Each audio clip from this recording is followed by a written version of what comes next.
Right, ఒక్క నిమిషం బాలరాజు గారు, ఒక్క నిమిషం అడుగుతాం రఘునందన్ గారిని. బ్రహ్మనాయుడు గారు ఇద్దరికి కాంగ్రెస్ మన శ్యామ్ ప్రసాద్ రెడ్డి గారికి బాలరాజు గారికి ఇద్దరికి సమాధానం చెప్పాల్సిన అవసరం ఉంది. ఫస్ట్ కాంగ్రెస్ నాయకులు శ్యామ్ ప్రసాద్ గారు కాబట్టి వాటి గురించి కూడా చెప్పి బాలరాజు గారి దాంట్లోకి వస్తాను. మనకి స్వాతంత్రం వచ్చిన తర్వాత 75 ఏళ్లలో 60 ఏళ్ళు కాంగ్రెస్ పరిపాలించింది కేంద్రంలో. అయితే ప్రపంచ దేశాల్లో మన భారతదేశం అంటే ఎంత చులకన భావం అంటే, ఇక్కడ అంతా కరప్షన్, ఇక్కడ అంతా దౌర్భాగ్యం, ఇక్కడ అంతా చేతకాంతనం, ఈ రకమైనటువంటి వాతావరణం ఏదో మేము ఆడాం కట్టాం ఈడాం కట్టాం అని ఒకటి రెండు చెప్పుకోవడానికి తప్పిస్తే మన గౌరవం ఏంటి, ప్రతిష్ట ఏంటి, ఎట్లా పోయిందో చూసాం. తర్వాత కూడా ఆయన అంటున్నారు రాజ్యాంగం మారుస్తారు. ఎస్, మారుస్తాం, రాజ్యాంగం మారుస్తాం. కాంగ్రెస్ ఎన్నిసార్లు మార్చింది? 120 సార్లు మార్చింది. మేము రాజ్యాంగం మారిస్తే తప్పే ఉంది? రాజ్యాంగంలో మనకి ఏ అయితే సూటబుల్ సెక్షన్లు కాదో మార్చుకోవాల్సిన సెక్షన్లో మార్చుతాం.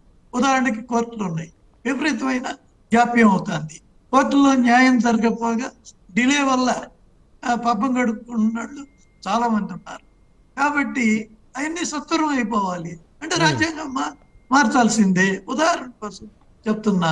అలాగే మన ఎవరు పడితే వాళ్ళు ఆయారం గాయారం లాగా ఈ దేశంలోకి రావచ్చు పోవచ్చు. మనం అమెరికా వెళ్ళగలమా? మన ఇష్టారాజ్యంగా శ్రీలంక వెళ్ళగలమా? ఏ దేశం వెళ్ళగలం? కానీ మన దేశంలోకి మాత్రం ఎవరైనా రావచ్చు పోవచ్చు. దాని మీద రాజ్యాంగం మారుస్తాం అవసరమైతే. కాబట్టి రాజ్యాంగం మారుస్తాం అనేది బూచిగా చూపించక్కర్లా. రాజ్యాంగం మారటం ప్రజల మేలు కోసమే చేయడం జరుగుతుంది. రెండోది, వాళ్ళ ఏదో గెలిచాం కాంగ్రెస్ అని సంతోషపడుతున్నారు. 2018లో తెలంగాణ మన కర్ణాటకలో కాంగ్రెస్ అధికారంలోకి వచ్చింది. విత్ దేవగౌడ అదే జనతాదళ సపోర్ట్తో వచ్చిందిలే, ఏదైనా కానీ వచ్చింది. కానీ 6 నెలల తర్వాత జరిగినటువంటి పార్లమెంట్ ఎన్నికల్లో కర్ణాటకలో 28కి 25 బీజేపీ సొంతం గెలిచింది, ఒకటి ఇండిపెండెంట్ 26, ఒకటి కాంగ్రెస్ గెలిచింది, ఒకటి దేవగౌడ పార్టీ గెలిచింది. అంటే వాళ్ళిద్దరు గెలిచారు, మేము 26 గెలిచాం. కాబట్టి పార్లమెంటు ఎన్నికలు అదే ఇక్కడేదో మేము గెలిచాం కాబట్టి అంతా అయిపోయింది అనుకుంటే కర్ణాటకలో ఏమైందో చూసాం. రేపు ఎలక్షన్ అయినా 24 అయినా సరే కర్ణాటకలో ఇప్పుడు వాళ్ళే అధికారంలో ఉన్నారు కదా. కానీ రేపు 24లో ఏం జరుగుతుందో, మెజార్టీ ఎవరికి వస్తుందో చూద్దాం.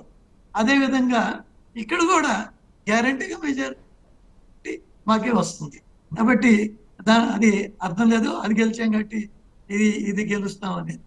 నెక్స్ట్ తర్వాత మన బాలరాజు గారు చాలా విషయాలు ప్రస్తావించారు.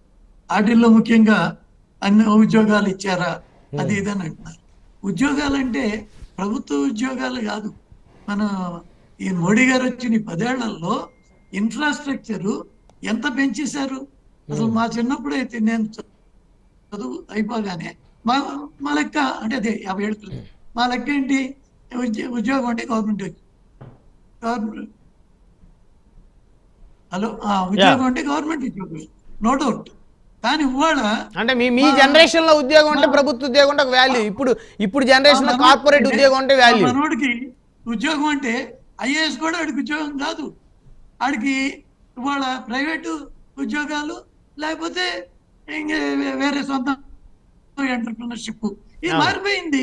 కాబట్టి ఇవాళ స్టీల్ ఉత్పత్తిలో కానీ సిమెంట్ ఉత్పత్తిలో కానీ అదే దేశ రక్షణ రంగం ఒకప్పుడు ఇంపోర్టర్స్ బోఫర్స్ నుంచి గన్స్ తెచ్చుకున్నాం.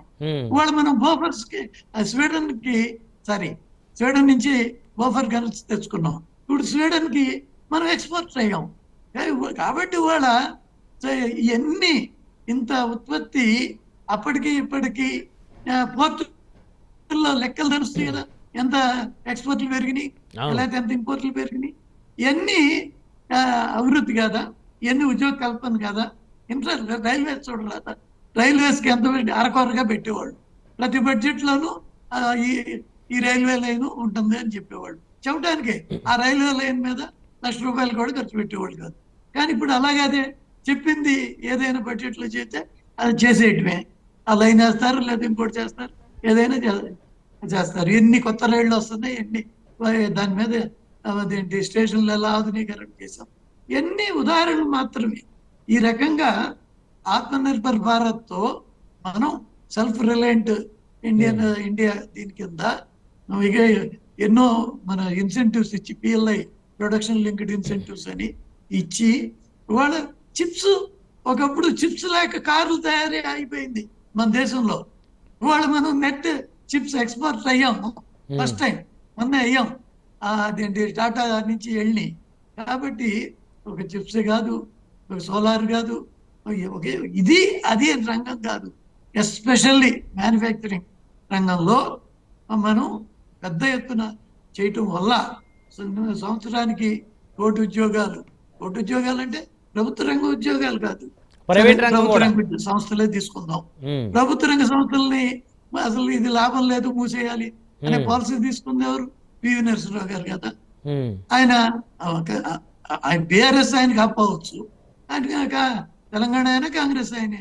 నేను దాన్ని సమర్థిస్తున్నా, నేనేమి ఆయన వ్యతిరేకించడంలా, దాన్ని కొనసాగిస్తున్నాం మేము. ఎందుకు అసాధ్యం కాదనేది అర్థమైపోయింది.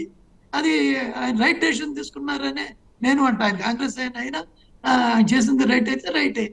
కాబట్టి ఈ సంస్కరణలు తీసుకొచ్చిందంతా మనమే.